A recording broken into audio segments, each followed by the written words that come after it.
Good evening, everyone. Is the state ready to proceed? Yes, Your Honor. Is the defendant ready to proceed? Yes, Your Honor. Sorry, it took me a little bit longer than anticipated, but there was a lot of information to consider. Let me just start by saying that, as multiple people have observed, that this is a particularly difficult case because there's really nothing that the court can do that's capable of fixing the harm that has been caused to the victims in this case. So that being said, I've got to start with the law. I'm bound by the law, and the law gives me a guideline for how to analyze an appropriate sentence in this case. So I want to start with the Camacho case. It's really the first thing I need to address is whether or not the court's going to depart from the minimum in this case, which is 222 months or approximately 18 and a half years in the Florida State Prison as a minimum. The Camacho case, as Mr. Fitzgibbons pointed out and argued, lays out really a three-factor test. Is there a valid legal basis for departure? Is there competent substantial evidence that the facts support an application? Do the facts apply to the departure basis that is being asserted? To both of those questions, I answer those yes. There is a valid legal basis for departure, and there is competent substantial evidence that would support a departure. And really, I'd find that as to all of the departure bases argued, with the exception of the disparity argument. I'll just comment on that one for a moment. The defendant has argued that an available basis for departure is the disparity between guidelines and the sentence that Mr. Barano got. I don't agree with that. I agree that disparity could potentially be an available legal basis for departure. But in this case, I don't think it applies because I do think that there are important substantive differences between the facts as applied to Mr. Barano and the facts as applied to Mr. Herrin. The state's put those on the record. I won't elaborate on it too much other than to say I think that the difference, that the age of majority for Mr. Herrin is one of those. But mostly I just think that the facts are different as between those two defendants. And so I don't believe that the facts in this case support that as a departure basis because I believe that a disparity in sentence between Mr. Barano and Mr. Herrin is appropriate in this case. That brings me to the third question of essentially the third factor under the Camacho cases, should the trial court depart? And the court in this case is going to decline to depart. So I'm answering that question in the negative. The trial court in this case is not going to depart. And I don't reach that decision lightly.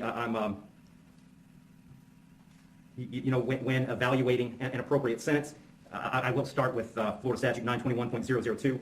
It was pointed out several times the primary purpose of the criminal punishment code in Florida is to punish.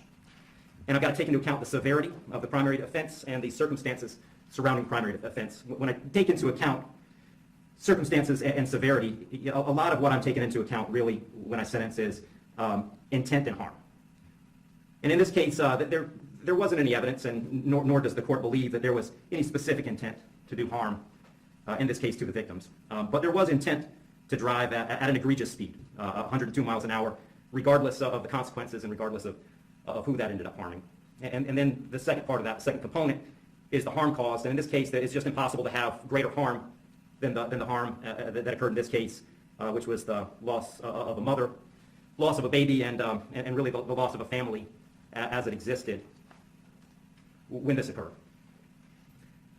I did consider, I also want to make a record, I did consider sentencing Mr. Herrin as a youthful offender, but for the same reasons that I'm discussing, I didn't think sentencing him as a youthful offender was appropriate. I agree that youthful offender was something that the court could have done. I did consider it. I carefully considered it. But the court just found that due to the serious nature of these offenses, the extreme nature of the conduct, and again, the level of harm that a youthful offender sentence was not appropriate. So given that the court is not departing, the guidelines call for a sentence of essentially 18 and a half years at a minimum and 30 years as a maximum. And the court doesn't find that either the minimum or the maximum is appropriate in this case. I've said it several times, the serious nature of the offense, egregious nature of the conduct, and mostly the harm that's been caused prevent me from putting this as a bottom of guidelines minimum case. But the departure bases argued by the defendant did provide some reason not to put it at the top of the maximum. And specifically, the court did take into account that the defendant's 18, certainly responsible for his actions, and he's being held accountable for his actions. But the age of 18, the court finds is a mitigating factor and shouldn't put this at a maximum. Also, the complete lack of prior criminal history is something that the court considered as preventing this from being at the top. So having said all that, the court is going really toward the middle between the minimum under the guidelines and the maximum punishment permitted under Florida state law. So on count 1, vehicular homicide, the court's going to adjudicate the defendant guilty, sentence him to 9 years in Florida state prison. On count 2, same charge, court will adjudicate the defendant guilty, sentence him to 15 years Florida state prison, and that'll run consecutive to count 1, for a total of 24 years Florida state prison. Count 3 is a misdemeanor, unlawful racing on a highway, so the court will adjudicate the defendant guilty, sentence him to time served. Get credit for time served, I believe, 2 days. Court will impose mandatory court costs. Mr. Herrin, you have given up the right to appeal the determination of your guilt or innocence. You do have 30 days to appeal the sentence of the court. And I'll direct the bailiffs to take Mr. Herrin into custody.